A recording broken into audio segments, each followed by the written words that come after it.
Hello नमस्कार, welcome to AK organic. तो आज हम बात करने वाले हैं कुलिन-कोविक रिएक्शन के बारे में। इस रिएक्शन से रिलेटेड एक क्वेश्चन जो है जून 2019 के सीएसआर नेट एग्जाम में आ चुका है। तो देखो, इसके लिए हमारे पास सबस्ट्रेट क्या होना चाहिए। हमारे पास कोई भी एस्टर होगा, उसकी रिएक्शन जो हम ग्रिग्नार्ड रिएजेंट के साथ करते हैं, और इसमें ग्रिग्नार्ड रिएजेंट जो है बेसिकली इसके दो मॉलिक्यूल्स होते हैं हमारे पास।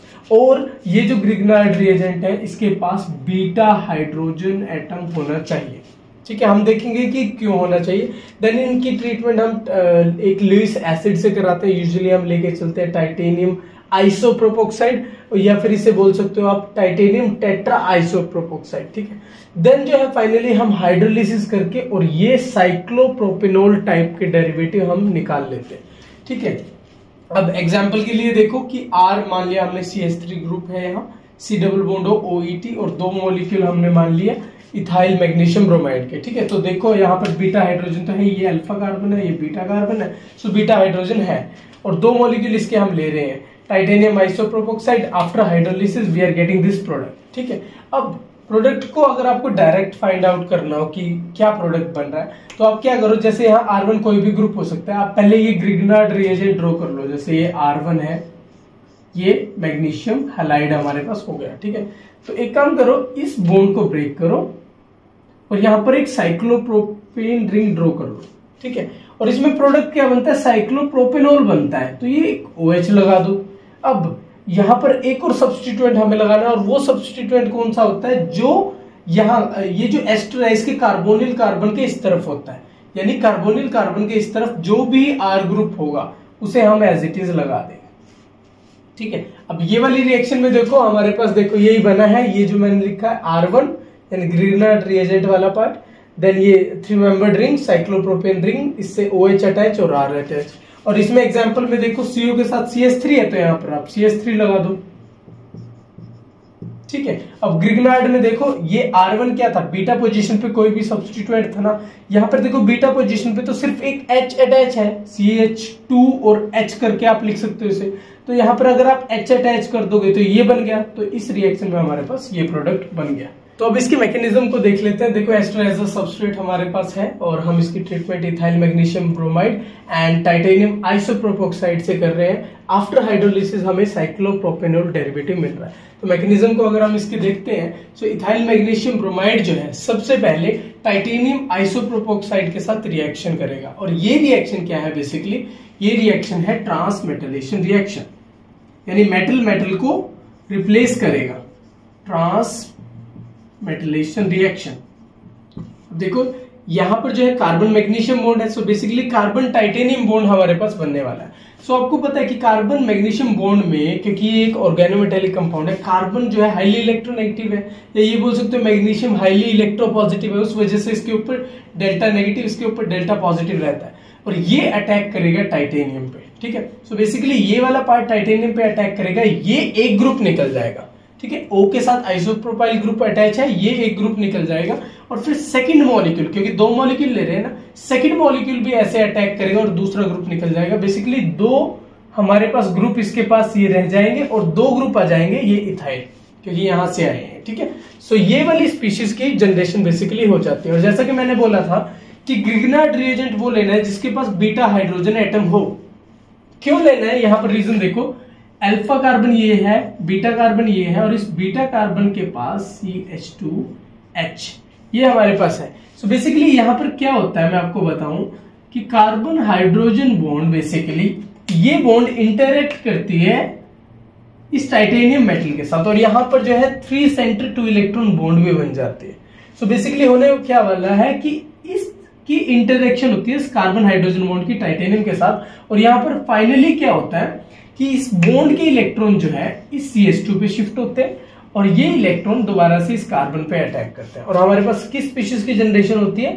देखो यहां से H with pair of electron इसके पास गया, और यहां से हमारे पास इथेन निकल गया, इथेन गया सिस्टम से बाहर, एंड देन ये बॉन्ड इससे बना है। सो अब देखो टाइटेनियम के साथ पहला बॉन्ड ये है, दूसरा ये है, तीसरा ये है, यानी 3 मेंबर्ड रिंग हमारे पास बन गई है। टाइटेनियम के साथ 3 मेंबर्ड रिंग बन गई, और दो ग्रुप टाइटेनियम से ये अटैच है ये। सो इस स्पीशीज की जनरेशन हमारे पास हो जाती है।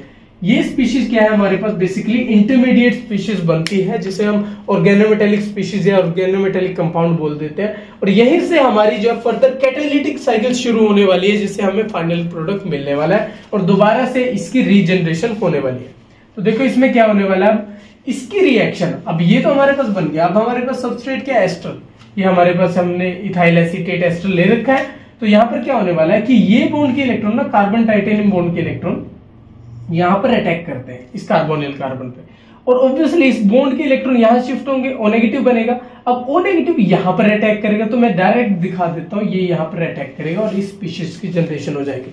यहाँ पर देखो वन टाइटेनियम, मतलब कितने मेंबर्ड की रिंग बनी, टाइटेनियम के साथ कार्बन अटैच है, एक बॉन्ड, दो, और तीसरी यहां बनी, fourth and fifth, 5 membered ring हमारे पास बन गई है। टाइटेनियम बेसिकली ऑक्सीजन से अटैच है, ऑक्सीजन OET से अटैच है और CH3 से अटैच है, और 2 ग्रुप एज इट इज। ठीक है जी। अब क्या होने वाला है, क्योंकि हमारे पास यहाँ पर लिविंग ग्रुप है और ये वाली बॉन्ड जो है ना टाइटेनियम ऑक्सीजन बॉन्ड, ये यहां शिफ्ट होती है और OET जो है यहां से एज अ लिविंग ग्रुप निकल जाता है। लेकिन अब देखो कि यहां पर तो COCH3 कीटोन पार्ट बन जाएगा, OET नेगेटिव निकला है, सो OET नेगेटिव इस लुईस एसिड पे अटैक करता है, इस टाइटेनियम मेटल पे अटैक करता है और हमारे पास यहां पर इसकी फॉर्मेशन होती है। OET आ गया अब टाइटेनियम के पास, क्योंकि इसके पास ये बॉन्ड ब्रेक हुई थी, ये नई बॉन्ड बन गई OET के साथ, 2 ग्रुप एज इट इज, ये जो है कार्बन कार्बन एंड COCH3, यानी ये कीटोन स्पीशीज की जनरेशन होगी। देन क्या होता है, क्योंकि ये जो कार्बन टाइटेनियम बॉन्ड है ना, ये काफी वीक बॉन्ड होती है और यहाँ पर जो है कार्बोनियल ग्रुप है हमारे पास, सो डिजायरेबल डिस्टेंस पे होते हैं, यहाँ इंसर्शन रिएक्शन हो जाती है। कैसे कि ये बॉन्ड के इलेक्ट्रॉन यहाँ शिफ्ट होते हैं और ये इलेक्ट्रॉन जो है बेसिकली टाइटेनियम पे अटैक करते हैं। ठीक है, अब देखो किस स्पीशीज की जनरेशन हुई, यहां से 1 2 3 मेंबर्ड रिंग हमारे पास बन गई है और यहाँ पर CH3 अटैच है, CH3 के बाद यहाँ से इस कार्बन से ऑक्सीजन अटैच है और ऑक्सीजन बॉन्ड बना रहा है टाइटेनियम के साथ। ठीक है, तो हमारे पास इस स्पीशीज की जनरेशन हो जाती है। देन वापस से ग्रिग्नार्ड रिएजेंट का रोल आता है और यहाँ पर जो है दोबारा से हम ट्रांसमेटालेशन रिएक्शन देखने वाले हैं। यानी अब क्या होने वाला है, पहले तो मैग्नीशियम को, टाइटेनियम आया था मैग्नीशियम को रिप्लेस करके, अब जो ये टाइटेनियम है इसको रिप्लेस हम कर देंगे मैग्नीशियम से। सो बेसिकली बाकी पार्ट एज इट इज, बस यहाँ ऑक्सीजन टाइटेनियम बॉन्ड की बजाय ऑक्सीजन मैग्नीशियम बॉन्ड बन जाएगी। ठीक है, मैग्नीशियम सॉल्ट ऑफ साइक्लोप्रोपेनॉल हमारे पास मिल जाएगा और फिर हाइड्रोलिसिस से हम फाइनल प्रोडक्ट बना लेंगे। तो यहाँ देखो ट्रांसमेटालेशन कैसे हो रही है, ध्यान से समझना। यहाँ पर कार्बन के पास नेगेटिव चार्ज है, ये यहाँ पर अटैक करेगा, सबसे पहले क्या होने वाला है, ये बॉन्ड ब्रेक होने वाली है, इसके इलेक्ट्रॉन यहाँ जाएंगे, O नेगेटिव बनेगा। अब O negative magnesium positive pay attack करके ये बनाने वाला है। सो ये स्पीशीज तो हमारे पास बन गई। अब टाइटेनियम के पास 3 ग्रुप तो ये है, 4th ग्रुप है हमारे पास ये इथाइल ग्रुप जो कि इससे अटैच हुए। देन क्योंकि यहाँ पर हमें 2 मॉलिक्यूल लिए हैं, तो ये जो सेकंड मॉलिक्यूल है जब इस पे अटैक करेगा ना उस स्पीशीज पे, तो OET और निकल जाएगा। तो बेसिकली क्या हुआ है कि इस टाइटेनियम मेटल के साथ 2 तो ये ग्रुप रहेंगे और 2 ग्रुप यहाँ से इथाइल ग्रुप आ जाएंगे और हमारे पास अल्टीमेटली ये स्पीशीज आ जाएगी।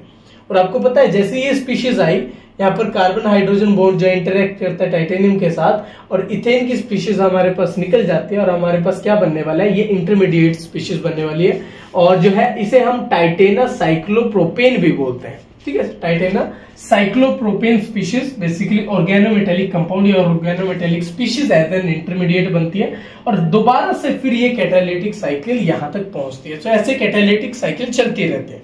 सो हमारे पास ये आने वाला है। अब मैग्नीशियम सोल्ट आया, जैसे ही आप इसकी हाइड्रोलिसिस करेंगे हमारे पास साइक्लोप्रोपेनॉल डेरिवेटिव आ जाएगा। अब इसमें एक चीज और समझो कि यहाँ पर देखो जो है बीटा पोजीशन पे हमने जो है H लिया है, यहाँ कोई भी R1 या R2 कोई भी एल्काइल ग्रुप भी आप ले सकते हो। तो जैसे यहाँ सब्स्टिट्यूएंट आएगा, ठीक है, यहाँ पर भी ऑब्वियसली R ग्रुप आएगा, यहाँ पर R ग्रुप आएगा।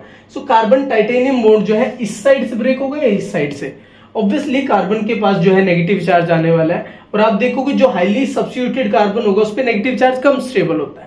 जो लेस स्टेरिकली हिंडर्ड होगा ना उस साइड से अटैक हो जाएगा, क्योंकि वहां पर जो कार्बन है ना, लेस सब्स्टिट्यूटेड कार्बन है वो ज्यादा स्टेबल होगा, वहां से जो है पर्टिकुलरली आप प्रोडक्ट बना सकते हो। तो अब इसका एक और क्वेश्चन देख लेते हैं। बेसिकली ये क्वेश्चन जो है कैरियोथर की बुक में मेंशन है और इसमें एक एडिशनल स्टेप के बारे में भी हम जानते हैं जो कि एक लिगेंड एक्सचेंज स्टेप होगा यहाँ पर, उसके बारे में भी हमें इसमें पता चल जाएगा। तो देखो यहाँ पर जो ग्रिग्नार्ड रिएजेंट है वही हमारे पास लुईस एसिड है, एक एल्कीन एडिशनली डाली है, एस्टर एसिड है। तो एस्टर लुईस एसिड और ग्रिग्नार्ड रिएजेंट के बारे में बात की थी, लेकिन एल्कीन का क्या रोल होने वाला है वो हम देखने वाले हैं, और उससे साइक्लोप्रोपेनॉल डेरिवेटिव बनाए रखा है इन्होंने। तो देखो सबसे पहले क्या होगा कि लुईस एसिड और ग्रिग्नार्ड रिएजेंट रिएक्ट करने वाले हैं, एंड ऑब्वियसली जैसा मैंने आपको बताया था कि यहाँ पर जो है ये 3 मेंबर्ड स्पीशीज पहले जनरेट होगी। ये है क्या, टाइटेनस साइक्लोप्रोपेन स्पीशीज जो है ये इंटरमीडिएट स्पीशीज ये हमारी जनरेट होगी। सो उसके बाद जो है, क्योंकि इन दोनों की रिएक्शन से ये स्पीशीज बनी और फिर इसकी रिएक्शन इस एल्कीन से हो रही है, तो ध्यान से अगर इस स्पीशीज को आप देखो, यहां पर ये बॉन्ड अगर यहां शिफ्ट हो रही, ये बॉन्ड यहां शिफ्ट हो, सो ये पार्ट अलग हो गया और ये जो है हमारे पास होगी साइक्लोहेक्सेन। ठीक है, बेसिकली एल्कीन और ये लुईस एसिड के कॉम्बिनेशन से ये स्पीशीज बनी है। तो इसमें अगर दूसरी एल्कीन डाल दें तो हमारे पास ये एल्कीन डिस्प्लेस हो जाती है। इस स्टेप को हम लिगेंड एक्सचेंज स्टेप भी बोल सकते हैं। ठीक है, लिगेंड एक्सचेंज या फिर एल्कीन एक्सचेंज, जो भी आप बोलना चाहो, कोई भी लिगेंड हो सकता है ना एल्कीन की जगह, इस एल्कीन की जगह। सो लिगेंड एक्सचेंज स्टेप यहाँ पर हुआ है, लिगेंड एक्सचेंज रिएक्शन हुई है, तो यहाँ पर जो है ये स्पीशीज सेम इस एल्कीन के साथ बन जाएगी। देखो यहाँ पर जो है इस डबल बॉन्ड पे जो यहाँ था ये 3 मेंबर्ड रिंग बन गई और ये स्पीशीज हमारे पास बन गई है। बेसिकली ये स्पीशीज अब एज एन इंटरमीडिएट हमारे पास रिएक्ट करने वाली है और फाइनल प्रोडक्ट देने वाली है। सो इसमें ये एडिशनल स्टेप हो गया था और यहां से जो है हमारे पास ये एल्कीन सिस्टम से बाहर निकल जाती है। ठीक है, सिस्टम से बाहर निकल जाती है। अब देखो कि ये स्पीशीज जैसे ही बनी, अब क्या होना है फाइनल, आपको पता है 5 मेंबर्ड रिंग बनी है, इसका अटैक इस पे होना है, इस ऑक्सीजन का अटैक टाइटेनियम पे होना है। पहले 5 मेंबर्ड रिंग बनेगी, देन क्या होने वाला है, कीटोन की जनरेशन होने वाली है, देन इंसर्शन रिएक्शन होने वाली है, और इंसर्शन रिएक्शन के बाद हमारे पास जो है प्रॉपर मैग्नीशियम सोल्ट आ जाएगा, इसका जो है मैग्नीशियम सोल्ट, और उसकी हाइड्रोलिसिस से हमारे पास ये प्रोडक्ट आ जाएगा। अब एक चीज और समझो कि मैंने आपको बताया था कि कोई भी ग्रिग्नार्ड रिएजेंट हम ले लेते हैं जिसके पास बीटा हाइड्रोजन एटम हो, तो यहाँ पर जैसे 2 हाइड्रोजन एटम है, तो यहाँ पर जो बीटा पोजीशन पे जो भी सब्स्टिट्यूएंट अटैच है ना R1, और यहाँ पर जो हमने एस्टर लिया है, एस्टर के इस कार्बोनिल कार्बन से जो ग्रुप अटैच है, यहाँ पर क्या अटैच है CH3। सो ये दोनों जो है सेम साइड में इनकी स्टीरियोकेमिस्ट्री रहती है। तो यहाँ पर देखो ये जो CH3 है और ये जो पार्ट आया, ऑब्वियसली इससे डिस्प्लेसमेंट के बाद आया, अगर ये पार्ट हम लेते तो यहाँ पर R1 CH3 सेम साइड जाने थे, अबव द प्लेन। आप दिखा दो यहाँ पर जो है, देखो यहाँ पर मिथाइल, एक ये वाला मिथाइल और ये वाला पार्ट जो है अबव द प्लेन है। सो ये स्टीरियोकेमिस्ट्री को एक्सप्लेन करता है। So this is all about Kulinkovich reaction. अगर आप फिर भी आपका कोई डाउट इससे रिलेटेड रह गया हो तो आप कमेंट करके पूछ लीजिएगा। This is all about today. अगर आपको हमारे नेम रिएक्शन की सीरीज अच्छी लग रही है then like share and subscribe AK organic.